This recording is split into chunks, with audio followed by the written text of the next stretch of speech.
Okay, hit record. Are we recording? I think it's recording. It says recording.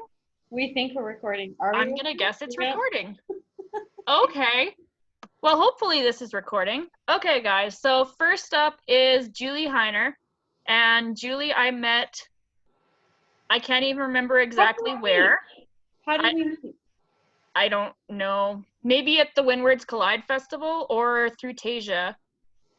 I'm not quite I got sure. it. I met you the first time I met you. It was HorrorCon in Calgary, and it was 2 years ago now. Oh. And yes, and so I, on a whim, came to HorrorCon, and I knew about HorrorCon. I'd never been, but it was one of my favorite authors was setting up a table there, and I thought, oh, I wonder if, like, I never thought about the fact that authors and artists could be there, because you just think it's just I don't know what I thought. So I showed always up, think it's the makeup and the costumes and the movies, and that's it.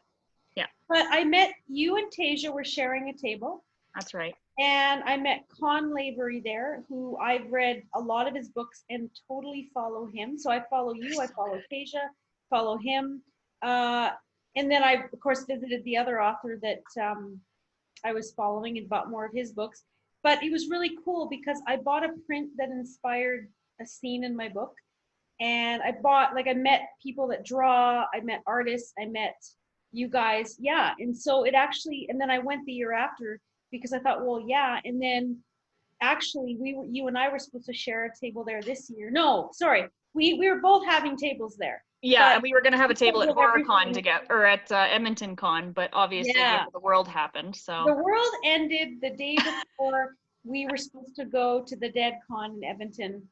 But yeah, that's where we met. So we've known each other for a couple years. That's right. Okay, so you're based, I'm trying to figure out how to do this. We're trying to get basics down too, because I know we have a lot of people from everywhere. So you're in Calgary. Yes.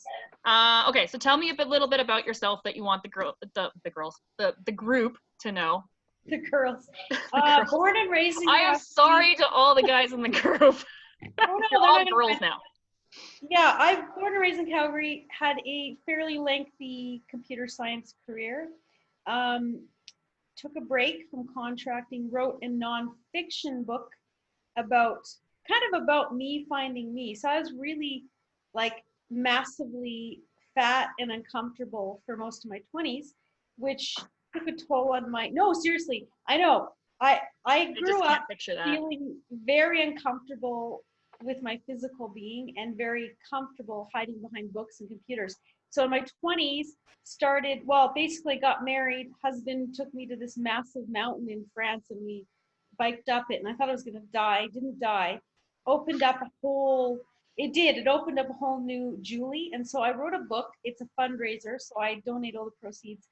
And basically the goal was to inspire other people to find whatever it is they're missing. I mean, it is focused on the cycling and the physical, but there's a lot of believing in yourself in that book. So I've even had my husband's parents' priest read it, and he's like, after a long day of reading all this other stuff, this is so inspiring. So it's kind of cool how it actually, because I was so open about all of my failures, quote unquote, which we all have, people gravitate to that and they don't feel alone, and then they feel inspired. So yeah, and then I thought, well, do I go back to contracting in computer science, or do I do something totally different? And I really wanted to know what it was like to write a novel, and it was really fucking hard. Oh, is this supposed to be censored? It was. Are you kidding me? It's so easy. That's what people tell me in chapters all the time, that one day they're just gonna write a book. Oh, yeah, no, and I actually went in thinking this fiction book is gonna be really hard, and it was harder than I thought. I applied a lot of the lessons I had learned from climbing mountains on bikes to breaking down a book into pieces. And I was convinced, and I did it. So I wrote the book, launched it. I'm working on number 2 is almost done. Number 3 is in the queue. And it has been a great journey because I've met so many people like you that are just interesting, creative, supportive, inspiring. And I just feel like writing is something you could be learning forever. And I think that's a good project for me because I need hard shit to do. And I was lucky. I got to interview a homicide detective for a couple of years. And it's in the 80s, it's very heavy metal, but it's also very criminal profiling, like Criminal Minds, Mindhunter, serial killer, old school detective. And so I just did tons of research and poured my heart into it, and it was a really good project to do. And now I'm doing all kinds of things. I'm kind of creeping into the horror realm as well, so I'm really excited about that. So what genre is your new book technically Well, labeled as? I say dark crime because it's going to be a 3 novel series, Right. but it's dark crime because it's like Silence of the Lambs in terms of the kind of serial killer I have, and it does borderline horror because this guy has a lot of things haunting him, and it's very visual, very graphic. So it's, if you look up Silence of the Lambs, he's bordering that prime serial killer horror. He doesn't fit into one spot, and I Yeah. feel like that's where I am. And I like to be clear about that because I don't want somebody to buy it unless that's what they want. Because can you imagine if they don't like that and then they start reading? That's horrible. Like, who wants to sell somebody something Well, that's yeah, horrible? that's a thing. There's one thing about misrepresenting yourself. It's completely different if the people are just misunderstanding. Like I had that happen with one of my books where somebody misunderstood. Yeah, And I say that mine are thriller dystopian, which makes sense because they're yeah. end of the world crap.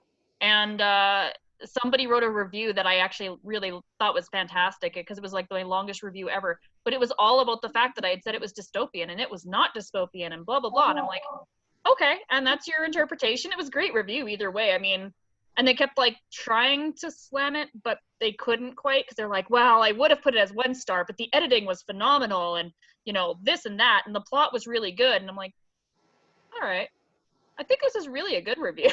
It Yeah. doesn't really matter how Well, many stars there are, but and honestly, like, I didn't realize until I wrote my own books how hard it is to get people to write a review. Like, I've had people, one guy comes to my launch, reads my book in like 3 days, and messages me and says, "Wow, blah blah blah, this was so great."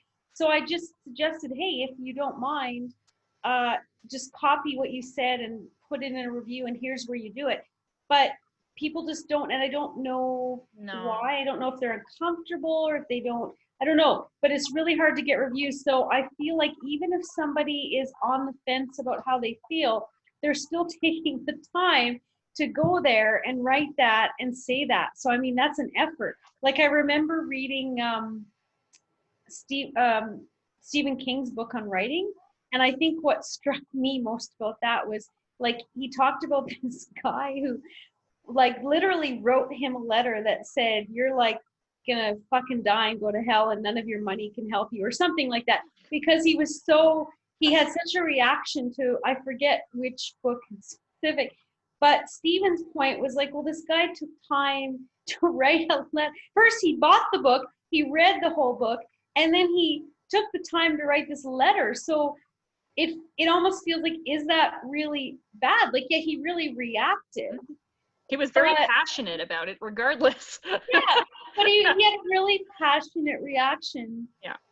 to that, whatever he wrote. And the thing is, Stephen doesn't necessarily believe, or he's not the guy he's writing. He's writing characters. Like, we're all writing characters, and a little bit of us is in every character we write, but we're not literally necessarily that person. Like, I write serial killers, very deep point of view into the mind. I'm not going to go and murder somebody, and I don't have the issues that serial killers have. But I've dug so deep into it because, well, I've always been obsessed with it. And I think it's because if you're going to write something scary, to me, that's one of the scariest things because it's true, it happens, it's real. And it's just absolutely terrifying because we can't really seem to figure out how to prevent that kind of situation where you get 10s, 20s, 30s, even 100 bodies by one person's hand before they figure out who it is, right? Yeah. Yeah, that's very scary. It's a scary thought, and but horror is one of those things that we just can't help but be drawn to. I know. It's that allure, right? That, oh, I'll never do that, but I'll certainly read like 60 books on it. Right. And I think, some people they want to watch the romantic stuff, they want to feel love, or they watch something sad, they want to cry. Whatever you're watching or reading, you're drawn to that genre because you want an emotion.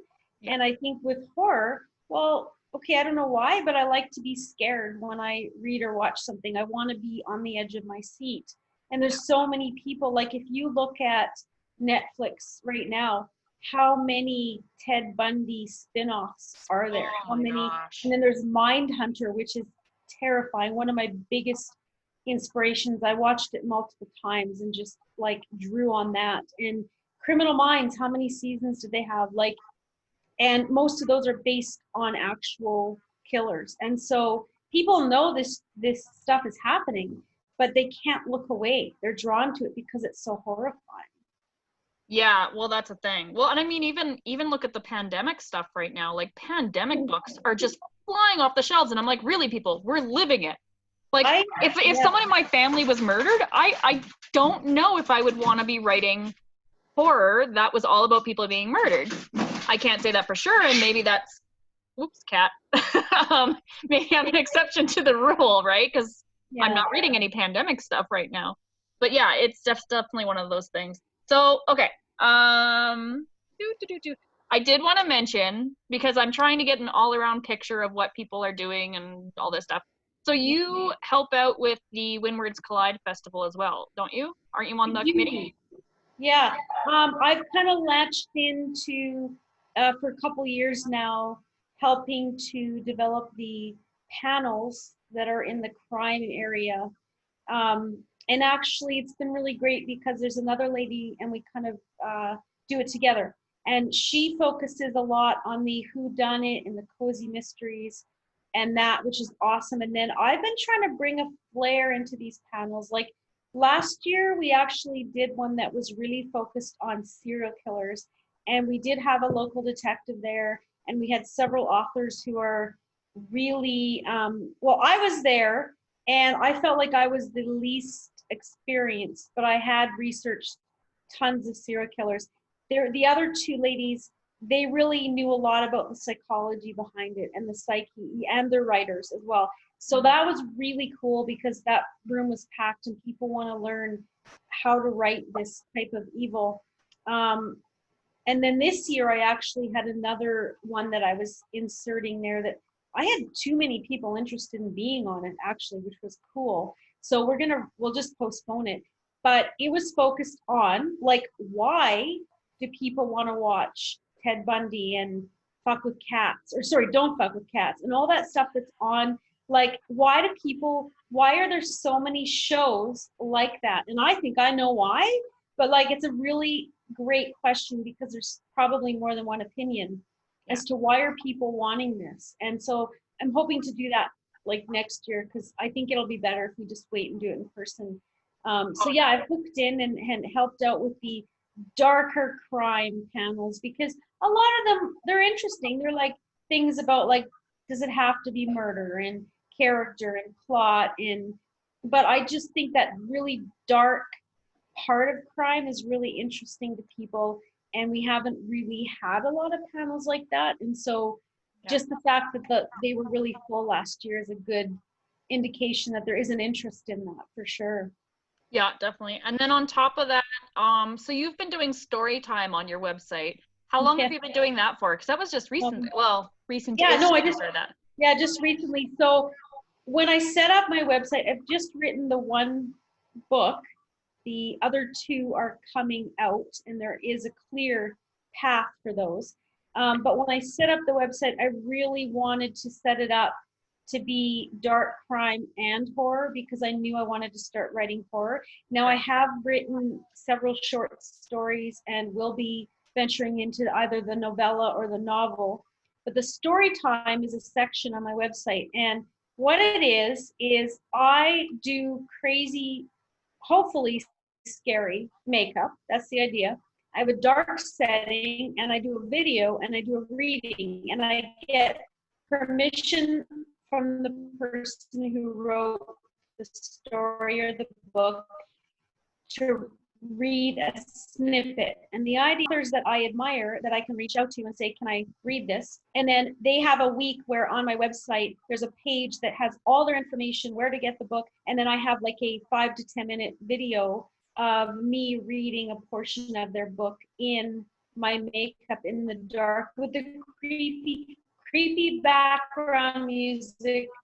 And so I did one series. I did 4 different readings. And that's ending this week. You froze or I froze? It's probably, oh, we're back. That's, hold on. I'm plugging in. I forgot that. See, technical glitch. I forgot I need to plug in my internet. Oh, okay. I'm glad it's not my computer because I was worried my computer. Like I got to plug in my internet. I'll do a summary this Friday of the ones I just did, so people will have one more chance to watch them. And then next week there's a new series. So basically that means new makeup, new setting, and a new set. So every week there's a new one on the website. Well, and let's not forget the extremely creepy voice. Yeah, I love so I do a creepy voice along with the makeup, and I call myself Demon Julie, and I love it because I feel like when I'm slowing down and really reading something that I've already read, and often it takes several takes for me to be happy because I'm a little bit of a perfectionist. I really relive that story several times and realize how much I love it and why I chose it. And then I've had people like, I put up one by JJ Reichenbach is her writing name. And when she listened to it, she said, oh my God, like I've never heard someone else read my story. And it was a really cool experience for her. And so I feel like not only am I spreading the word on authors that I love, but then they're having this experience where they listen to it and like, oh, that was fun. And I want it to be like, as an adult, you sit down, you have a drink, and you listen to this, and it almost takes you back to when you were a kid and someone was telling you a story. And that's what I want, is the joy behind having like a story told to you. Well, and so it's funny that you mention kids, because the voice that you do totally makes me think there was this show, and I can't remember what it was called, but I used to watch it every day, and it was the show where it was a department store, and the mannequin, and every night if they would put, I can't remember if they'd put the hat on the mannequin or take it off, but when they did that, the mannequin would come to life. And he'd be an actual like person. Yeah. I can't remember a lot of details, but I remember I loved that show. And for some reason, it just reminds me of like the happy puppy voice, but like your happy puppy voice just goes wrong somehow. I just like that. Yeah. Because I know my voice is like really squeaky naturally. Like when I listen to myself on a recording, I'm like, oh, I'm so squeaky. So there's got to be some element to that, but I just try to make it like, I don't know. I try to make it as creepy as I can. It's very creepy. But yeah, and you're right too about and that's something that I would advise everybody to try, is get somebody else to read your writing out loud, because it does give you a whole different interpretation. I know for one of my launches, I had Julie do a reading, Lori did a reading. Oh man, my brain's fried tonight. And it was hilarious because anybody that knows Lori knows that she's very like theatrical in the way that she does her readings. Yeah. They're very emotional and that sort of thing. And she did it with she did it with a bit of her own interpretation, and it was a scene where someone gets, I believe that one was where he got stabbed. And so she had put a fake blood packet inside her shirt, but it didn't quite work because when she punched herself to get it to explode, it didn't happen. So she just kept punching herself over and over and over until finally exploded. But the whole thing was just a whole different interpretation. And then I had Jim Jackson did a reading of one of my 3rd book. And he has that sultry voice that he does. I don't even know how to describe it. And I'll have to share it again one day. I love it. But And it was all about this, well, it was the main character who's very, at that time, very horny. And he's, relating stupid things like the fact that she's walking in stilettos on hardwood, and then he's going back to hardwood and thinking about himself. And yeah, but just having him read that, it was a whole different interpretation that I never thought of. And so, yeah, I really encourage anybody, and if you ever want to get an opinion on a book, on a book that you haven't put out, especially, get someone to read it out loud. Just get them to tape themselves reading it after they've read it through once. And it's really nice to, yeah. I don't know. Very interesting. Yeah. All right. I didn't have too much written down here. Is there anything else you wanted to talk about or say about yourself or? Well, I mean, I know a lot of people might be out there wanting to write or trying to write, and I just want to say that, like, just do it. It took me a full year of really just hammering it to be able to just write without a million things going through my mind and just let the words flow. And people said things to me like, you have to be in it, and a piece of you is in there. And when I started writing it, and it was like 80s heavy metal murder scenes, I remember thinking, like, this is just too weird and I can't do this and this is stupid. But it's not. And so whatever like idea you have, like, go with it, because now my whole website is basically 80s metal, murder, horror, and it has a certain look and feel, and I've put so much effort into it, and people react like they're seeing that 80s vibe and the horror and the dark crime. And I still question at times, like, is this too weird? And well, maybe, I don't know. But then the people that look at it and go, oh, this is really cool, and they read it and they like it, or they get some enjoyment out of it, they lose themselves in whatever story they've read or whatever book they've read that I've put on there. Like, that's the goal. I mean, originally I started out thinking, wouldn't it be cool? I grew up reading and reading and reading, and I used to love writing. And wouldn't it be cool if I could write something that at least one other person could totally lose themselves in for an afternoon or a day or whatever? And that's happened. I've had people come back to me, and great, that's fantastic. So, whatever, yeah, you might have moments where you think this is too weird or this is too strange or I don't know what I'm doing. Well, none of us really know what we're doing, and we all have our own weird things, and just go with it. Like, my whole wardrobe is freaking 80s glim glam. You've seen it. And I guess I got to a certain point in life where I thought, well, okay, that's my wardrobe. Because even if I get rid of it all when I go shopping, like, that's what happens. I mean, that's just, so you just have to embrace who you are and just let it be. And that's what's interesting. I love reading even more than I ever did, because now when you pick something up, especially if you've met the person and you read it and you see them in it, it's just, it tickles me, because you're like, oh, I can totally, like, I met that person and I can see them in here. And everybody has their own, if they let themselves go and feel that creative thing come out, you can see them in their book. I can see you in your books. I can see Con in his books. I can see Kasia. Well, no, it's, don't be sorry, because you see that, like, I can know if it's a Rebecca book. I know now. I've only read 2 out of the 3, but like, I know that style and that feel and who you are. You have your voice. And so you have to go with it and let it happen. Otherwise, you're just going to be fighting it, And I think it's very important to, and I mean, I've emphasized this before, and that's why every once in a while when I get off my butt, I do the prompts on the group and all that.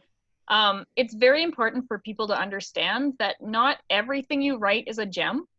Sometimes you just have to write just to get, like, I hate to say it, look at any profession, right? You're not, even a musician, they're not going to pick up a clarinet the first time and be able to play a piece completely beautiful the first time. An artist is never going to be able to just pick up, tools and be able to sculpt something. It's one of those things you have to practice at. And, it's not, it may be one of those things. I mean, I probably have about 6 or 7 novels started that will probably never see the light of day, because I started them and they fizzled out, or I got bored with them, or they just were crappy. So It happens, you It know. does happen. Yeah. And I think everything can be polished, but some things probably shouldn't, especially if we're just getting out emotions or something like that, and it just needs to run its Yeah. course. That's But true. yeah, you're right. Everybody can, it's just, it takes a lot of work. Um, It is. Yeah. but if you have determination, I think anything's possible. Oh, definitely anything's possible. That's for sure. Yeah. Except for me biking the Great Wall of China. That will never freaking Well, okay, but happen. when I Ever. when I showed up at the very famous French mountain that they do on the Tour de France every year, and I was the least athletic person in the world, and I thought I was going to die, I made it up that mountain. And the thing is, so that was like the start of my cycling life. And when we went back 7 years later, and we'd done trips like every year to bike mountains. So we went back there 7 years later, we did it again. And I did it like twice, not in the same day, but I did it. We stayed there a week. And when I did it again, I was like, oh my God, this is really hard now after all the stuff I've learned.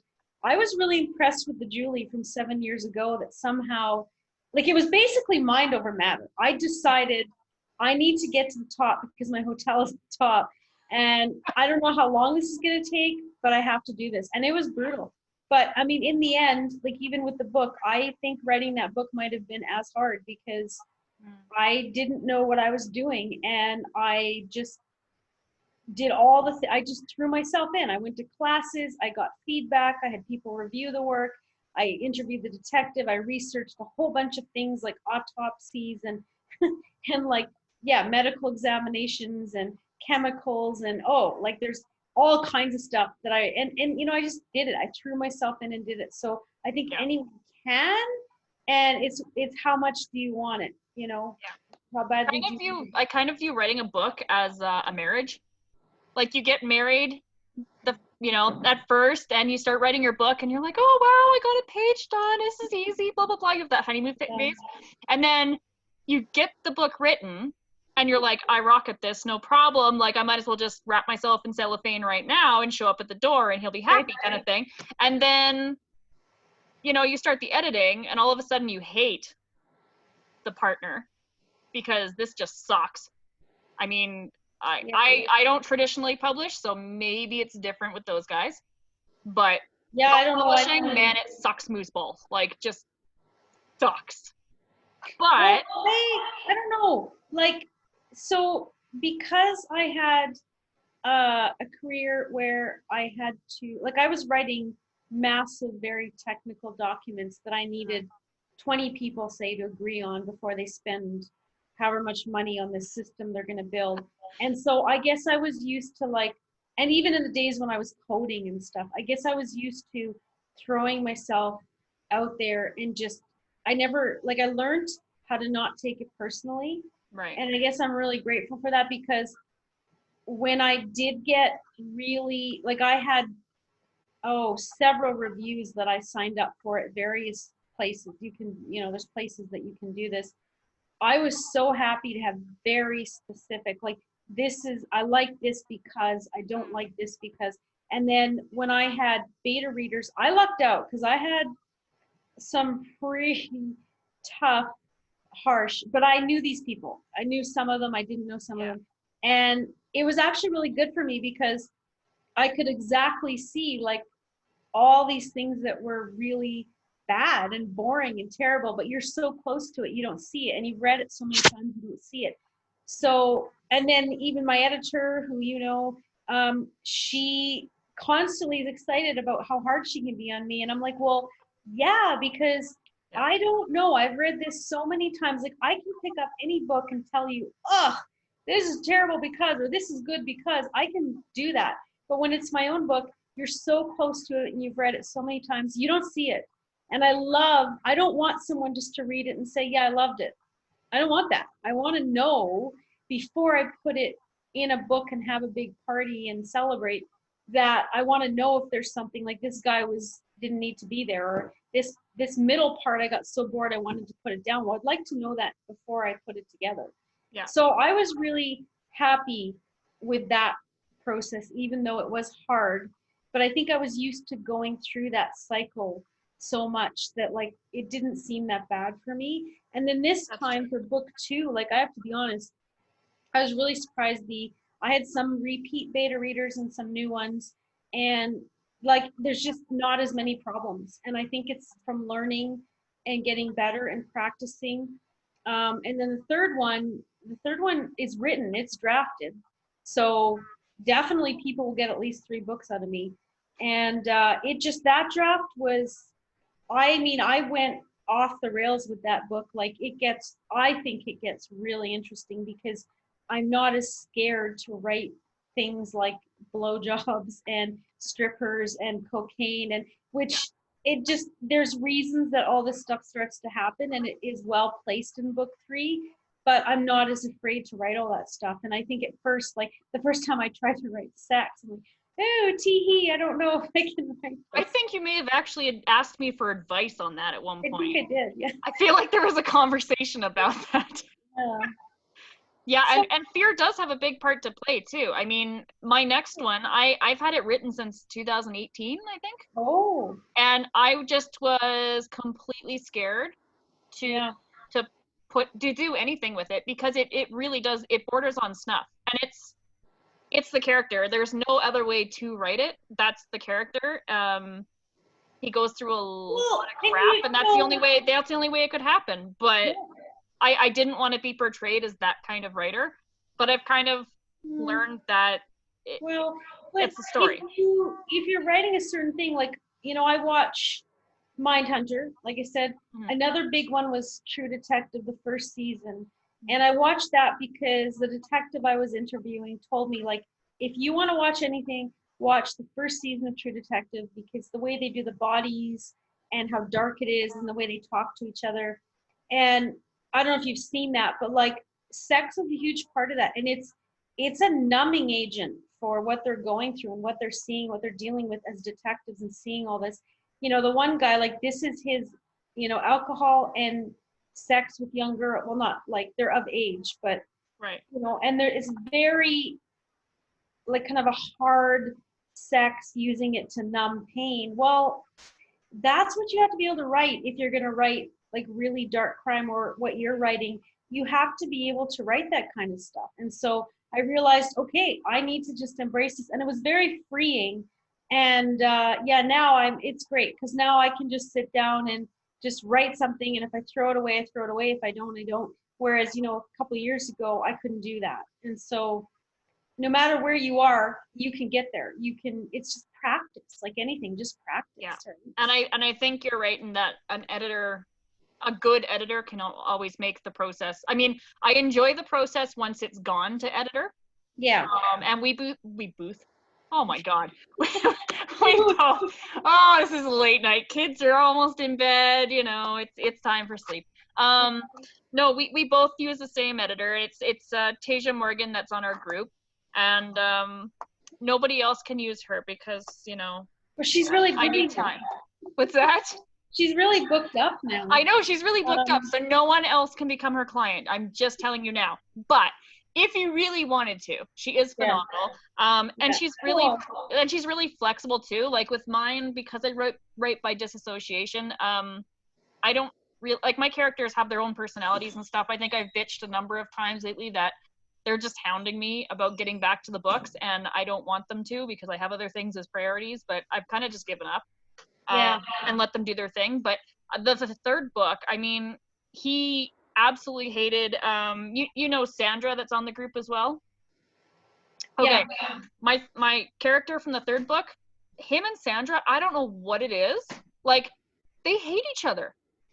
They absolutely no, they hate each other. She actually wrote a review for me, and she did a character analysis for me. I think just before or just after the third book came out, and it was literally titled something like something along the lines of like St. Patrick, he's an overgrown, overbearing asshole, or something like that. And that was her entire review, is what a butthead he was. Cool. And it was fantastic. It was a great review. But they Yeah. just hate each other. They Yeah. totally hate each other. And Tasia totally took him and put him in line. I remember many notes. I kept all my notes because my editing notes are really hilarious, and every once in a while I'll go back and read them. There was one part that he was writing something, I can't remember what he wrote, and She just in the comments wrote, no, just no. And I just love that. I just love, it's my favorite comment from an editor ever. Like, yeah. totally. You need to find somebody that, like, in the end, if you don't know what to do, you can trust that she or he is gonna tell you. Like the first beta read I had for my first book, I had several people saying the same thing. So it was pretty clear, okay, 3 readers all say this, you need to do it, right? Yeah. With the second one, 2 of them that were very aligned with the first book had opposing views. And so what I'm doing is I absorbed it all and I'm thinking it through. And if it makes sense to me and I agree with it, I do it. Right. But if you've got opposing views and you kind of agree with one over the other, but you're not 100% sure, maybe leave it and see what she says. So if you have somebody you can really trust, then you can ultimately say, well, what do you think?